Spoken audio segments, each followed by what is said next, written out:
ఈరోజు CPI office అయిన ముగ్దుం భవన్లో ఈ మధ్య కాలంలో పట్ట లీగల్ అయిన మావోయిస్ట్ పార్టీ కేంద్ర కమిటీ నాయకులు దేవ్జీ మల్లారాజిరెడ్డితో పాటుగా ఇంకా కొంతమంది లీగల్ అయిన మావోయిస్ట్ నాయకులు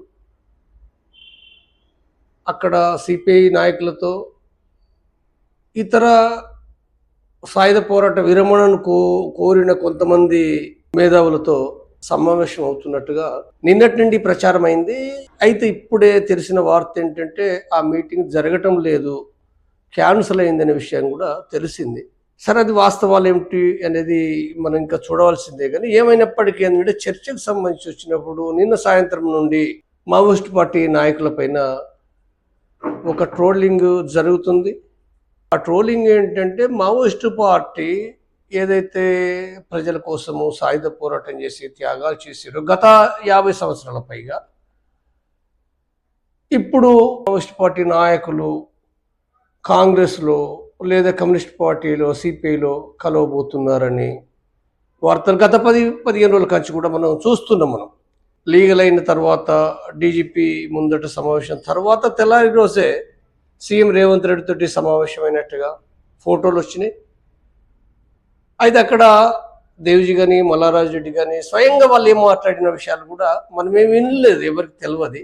కానీ ఆ మీటింగ్ వెంటనే అక్కడ విన్న వాళ్ళు చెప్పినట్టుగా చాలా విషయాలు, చాలా అంటే దేవ్జీ స్వయంగా మావోయిస్టు పార్టీని రద్దు చేస్తున్నట్టుగా ప్రకటించడము, తర్వాత ₹1 కోటి రివార్డు కావాలని కోరినట్టుగా, భూమి కోరినట్టుగా, కాంగ్రెస్ రాజకీయాల్లో చేరుతాం, కాంగ్రెస్ పార్టీలో చేరుతున్నాం అన్నట్టుగా అనేక రకాలుగా కూడిందంటే అక్కడ వాళ్ళు ఏదో మాట్లాడినట్టుగా పత్రికలు మీడియా ఛానల్స్ రాసినాయి.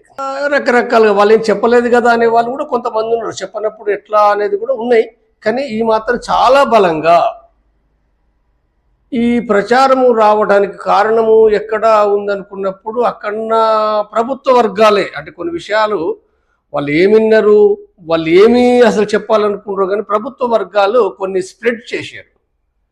స్ప్రెడ్ చేసిన ఫలితంగానే చాలా విస్తృతమైన ప్రచారం అయింది. అయితే వాళ్ళు క్లియర్ చేస్తారా అంటే మళ్ళీ వాళ్ళు ఇప్పటి వరకు కూడా ఎక్కడ కూడా ప్రెస్ మీటింగ్ పెట్టలేదు, ఎవరికి కలిసినట్టుగా. బహుశా వాళ్ళ బంధువులను ఒకరిద్దరిని కలుస్తున్నట్టుగా తెలుస్తుంది, మరి ఇంకెవరిని కలుస్తుండ్రో ఏమో, కానీ ఎవరిని కలిసినట్టుగా అయితే లేదు.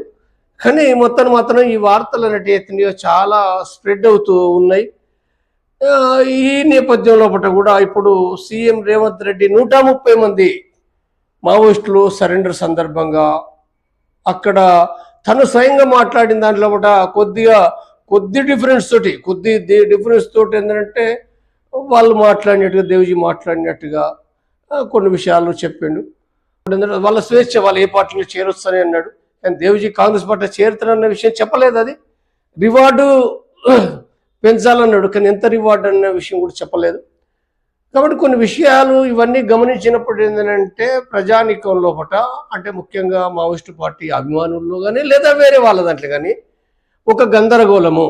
అసలు వీళ్ళు ఇంత త్యాగం చేసి 40-50 ఏళ్ళు పోరాడి ఇవాళ కాంగ్రెస్ పార్టీలో జాయిన్ కావడానికి లేదా రివార్డు కోసం ఆలోచించడము, ఇవంతా కూడా ఏంటంటే ఒక రకంగా వాళ్ళ పట్ల వాళ్ళ ప్రతిష్ట దిగజారే విధంగా ఇవంతా కనబడుతున్నాయి. తిరిగి మళ్ళీ ఇవాళ సిపిఐ పార్టీ తోటి సమావేశం అనేది కూడా వాస్తవంగా అది కమ్యూనిస్ట్ పార్టీ. సరే, వివిధ విధానాలున్నాయి, సిపిఐ సిపిఎం అనేక ఎంఎల్ పార్టీలున్నాయి. అయితే ఏకాఎక్కిన వాళ్ళతోటి సమావేశం అనడము, మరి సమావేశం అనేది అంటే కూడా కొంతమంది అంటే మావోయిస్ట్ అభిమానులు చాలామంది జీర్ణించుకోవద్దని వ్యతిరేకిస్తారు. కానీ అంటే వాళ్ళ విధానం ఏమిటో చెప్పిన తర్వాత ఎవరితోటైనా సమావేశం చేయొచ్చు, కానీ దానికి భిన్నంగా చేయడం కూడా చర్చలు జరుగుతున్నాయి. కాబట్టి ఇక్కడ విషయాలు ఏంటంటే మరి ఇప్పుడు వాళ్ళు ఏం చెప్పనప్పుడు ఈ ఓగాలు జరుగుతున్నాయి. కాబట్టి నేను నా అంచనా ప్రకారంగా నన్ను కూడా చాలామంది అడుగుతుండ్రు ఏంటి అసలు అని అన్నప్పుడు నేను చెప్పే విషయం ఏంటంటే నాకు అర్థమైన కాడికి మావోయిస్ట్ పార్టీ నాయకులు వాళ్ళు గత 40-50 ఏళ్ళుగా ఆ పార్టీ లోపల స్వార్థాన్ని త్యజించి కుటుంబాలకు దూరంగా ప్రజల కోసము ఒక నిబద్ధతతోటి, ఒక త్యాగ దృష్టితోటి, ఒక పట్టుదలతోటి యుద్ధం మధ్యలో వాళ్ళు ఎప్పుడైనా చనిపోవచ్చన్న దాంతో కూడా వాళ్ళు పనిచేసుకుంటున్నారు. అనేక ఎన్కౌంటర్లు ఎదుర్కొన్న వాళ్ళు ఎవరైనప్పటికీ ఇక్కడ దేవజీ అయినా మల్లారాజ్ రెడ్డి అయినా లేకపోతే అక్కడ సోను అయినా ఆషన్ అయినా అంటే వందలాది మంది వేలాది మంది కూడా ప్రతి వాళ్ళు పదుల ఎన్కౌంటర్ల లోపల చాలా భయంకరమైన దాడుల మధ్య లోపల కూడా ఉన్నవాళ్ళే. కాబట్టి అలాంటి వాటి మధ్య లోపల కూడా ఎప్పుడైనా చనిపోవచ్చున్న దాంతో కూడా ఉన్నవాళ్ళు. అప్పుడు మాత్రమే కాదు, గత 2 సంవత్సరాల లోపల కగార్ ఆపరేషన్ లోపల కూడా అందరూ ప్రతి వాళ్ళు, నేను పోయినసారి ఒక వీడియో రిలీజ్ చేసిన దాంట్లో ఫినిక్స్ పేరుతో తను 72 గంటలు అక్కడ పోరాడి దాంట్లో నుంచి చివరి గాయపడి తప్పుకున్న విషయము. కాబట్టి అనేక మంది కూడా అంటే అలాంటి భయానకమైన దాడులు ఉన్నవాళ్ళు చనిపోతామని తెలుసు కూడా చివరి వరకు కూడా ఏంటంటే ఆశయాన్ని కోసం వాళ్ళు నిలబడ్డ వాళ్ళు. అయితే ఇవాళ ఉన్న పరిస్థితులు గత సంవత్సర కాలం నుంచి ఈ ఆశయం సాయుధ పోరాట మార్గం లోపల విజయం సాధించలేమనే విషయం అర్థం చేసుకున్నప్పుడు వాళ్ళందరూ వస్తుండ్రు. అంటే ఆ రకంగా అంటే ఆశయం అని అంటే సాయుధ పోరాట మార్గంలో, కానీ కమ్యూనిజం రాదని కానీ కమ్యూనిజం పైన విశ్వాసం లేకపోవడం కాదు. వాళ్ళందరికీ కమ్యూనిజం పైన మార్క్సిజం పైన విశ్వాసం ఉన్న వాళ్ళే నాకు తెలుసు స్పష్టంగా. ఎందుకంటే వాళ్ళ యొక్క మనసులేంటి, వాళ్ళ ఆలోచన ఏంటియో నాకు 100% తెలుసు. కాబట్టి వాళ్ళు వచ్చేవాళ్ళు ఎవరైతుండ్రో, దేవ్జీ ఇప్పటికి ప్రెస్ మీట్ పెట్టనప్పటికీ తనొక మాట కూడా తను చెప్పిందంటే లీగల్ ఫ్రేమ్వర్క్లో చేస్తున్నాను అన్నాడు. మల్లారాజ్ రెడ్డి కూడా మాట్లాడు, సిద్ధాంతానికి సంబంధించింది ఏదో వాటిని మేమేమి వాటి భాగంగానే చేస్తామని అన్నారు. కాబట్టి నా ఉద్దేశంలో వాళ్ళు ఏదో కాంగ్రెస్ పార్టీలోకి లేదా బీఆర్ఎస్ పార్టీకి, కవిత పార్టీకి, మరొక పార్టీకి లేదా బీజేపీలోకి ఎవరైనప్పటికీ నేను ఏమీ అనుకోను కూడా, ఎట్టి పరిస్థితుల్లో కూడా అనుకోను.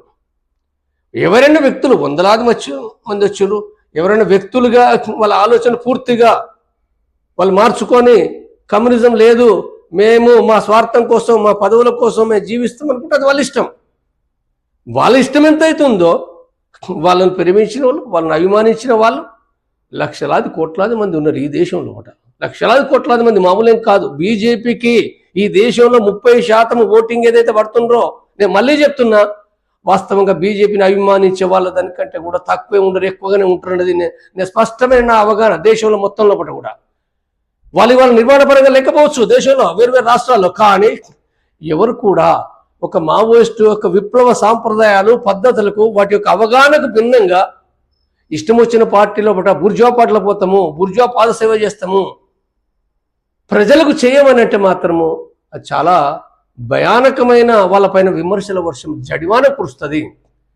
కాబట్టి నా ఉద్దేశంలో వాళ్ళెవరు కూడా ఇవాళ పోయి బుర్జువా పార్టీలో ఎన్నికల్లో నిలబడి గెలుస్తాము అని అనుకుంటే ఏంటంటే భ్రమ. వాళ్ళు ఈ ప్రజలే విప్లవ వాళ్ళే చాలా తీవ్రమైన విమర్శలతో కూడా తీవ్రమైన దాడి కూడా చేస్తారు రాజకీయంగా. కాబట్టి వాళ్ళు అయితే దానికంటే ముందు వాళ్ళ ఆలోచనలు అట్టు ఉంటాయంటే ఉండేయని నేను అనుకుంటున్నాను. వాళ్ళు ఉండేయని నేను అనుకుంటున్నా. వాళ్ళు తప్పనిసరిగా ఇప్పుడు నిన్న ఆశన్న కూడా మాట్లాడు, చాలా స్పష్టంగా మాట్లాడు. బట్టపల్లి లోపట విలేకరుల సమావేశంలో మాట్లాడింది ఏంటంటే ఆయన చివరి వరకు ఏ పార్టీలో ఏ రాజకీయ పార్టీలో చేరకుండా ప్రజల కోసం చివరి దాకా పనిచేస్తా, ఏ అంకిత భావంతో మావోయిస్టు పార్టీలు పనిచేస్తున్నా అదే పనిచేస్తున్నాను. వదిలేసింది ఒకటి సాయుధ పోరాటం ఒకటే, ఆ రూపం వదిలేసిండ్రు. కాబట్టి వాళ్ళు చట్టబద్ధంగా వాళ్ళు రాజ్యాంగాన్ని చేతబట్టిన వాళ్ళు లీగల్ ఫ్రేమ్ వర్క్లు చేస్తున్నా ఎవరైనప్పటికీ కూడా తమ సిద్ధాంతాలను చట్టబద్ధంగా ప్రచారం చేసుకోవడం, చట్టబద్ధంగా పనిచేయడం అనేది, ప్రజల కోసం పనిచేయడం అనేది వాళ్ళు చేస్తారు.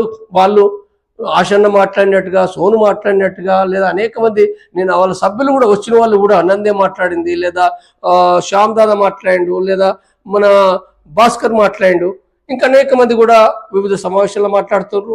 బహుశా దేవ్జీ కూడా ఇప్పుడు వాళ్ళకు ప్రెస్ మీట్కి అవకాశం కూడా ఇప్పటికీ వాళ్ళు పోలీసు బందీలుగానే ఉన్నారు. వాళ్ళు ఇంకా ప్రెస్ మీట్ ఇవ్వటం లేదంటే వాళ్ళు ఇవ్వటం లేదనకంటే కూడా అంటే నాకు అర్థమవుతుంది. కాబట్టి ఏంటంటే పోలీసులు ప్రభుత్వాలు వాళ్ళకి అవకాశం ఇవ్వటం లేదు.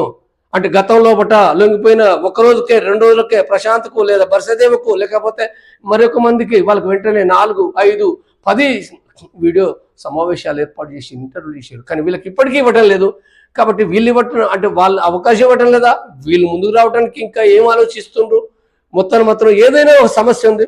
కాబట్టి వాళ్ళు కూడా ఇంకా అంటే ఆలస్యం చేయడం ద్వారా వాళ్ళ యొక్క అప్రతిష్ట వాళ్ళ పెరుగుతుంది.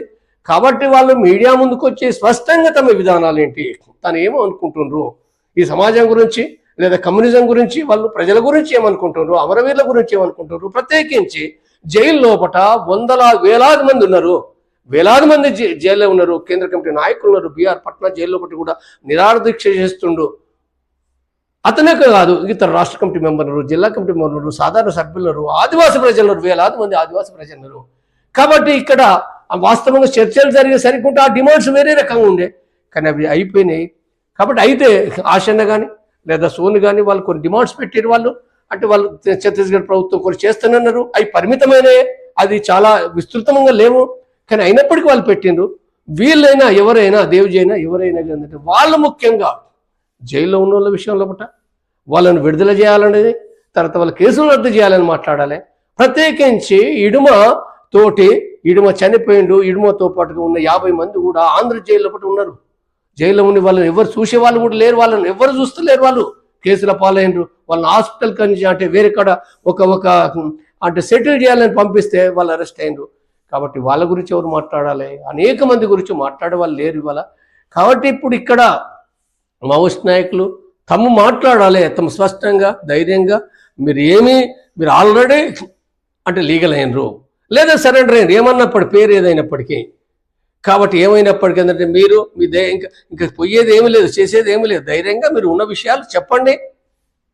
తర్వాత ఇతర వాళ్ళతో కూడా అందరూ ఐక్యంగా అంటే మొట్టమొదటగా మీ ఐక్యత అనుకున్నప్పుడే ఏదైతే అంటే సాయుధ పోరాట విరమణ చేసిన వాళ్ళు కానీ మీరు వేరువేరేం కాదు, సారాంశం ఒకటే. కాబట్టి మీరు ఐక్యం కావడానికి ప్రయత్నించండి. రెండవది ఏంటంటే ఇతరులతోటి ఈ దేశంలో పట్టిన అనేక కమ్యూనిస్ట్ పార్టీలు అందరితోటి సిపిఐ కానీ ఇతరులతోటి కానీ ఐక్యభావంతో మనం ఉండాలి, ఐక్యంగా పనిచేయాలి.